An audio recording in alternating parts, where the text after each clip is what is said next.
My name is Bill Bellows. I'm a systems thinking consultant of sort with rocket scientists.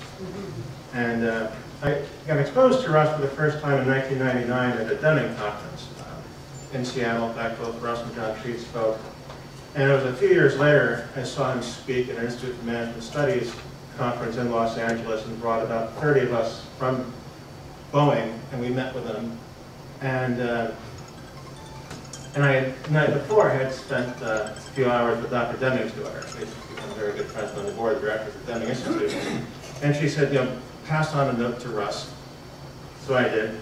And so others were engaged with Russ in the conference. And I went up and asked him a question during a break.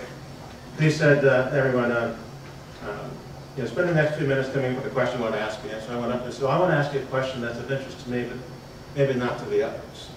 I said, of all the time you spent with Dr. Deming, what do you think you learned from him, and what do you think he learned from you? You can imagine his first response. I can't speak for what he would learn from me. He says, but I think, he says, Dr. Deming's understanding of systems was very implicit. Mine was very explicit. So I think I'd have to help him develop a better explicit sense. And I said, okay, then what did you learn from him? He said, I never really paid attention to quality. I never really took it that seriously. And he says, and so he gave me a profounder sense of that. And I said, okay. Well then, I brought a colleague with me from work, and he really loved it. And he says, well, why don't you invite Russ in to speak? And I said, no, we couldn't afford it. And so I knew how much people charge. And he said, well, call him and ask him. So I called him and said, what would it cost you to come out? And I was like, geez, is that all? And he knew he could charge more, but he knew if he charged more, people wouldn't bring him out. So I brought him out 2 days a year for 5 years. And it's all on videotape, and I'm working with Larry to make sure it gets in the appropriate places. But I go back to 2002, and I saw him speak in LA. The one thing that really jumped out of all the questions he was asked all day was, and sure many of you have heard him lecture, and people, somebody gets up and says, Russ, your ideas are good, but I work in a company where things are really dysfunctional. And don't you have to wait until the timing is right? Right? Anybody recognize it?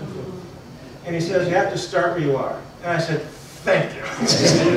Because I get so used to people wanting to leave the room with an excuse to do nothing. And he just looked at that person and gave no excuses.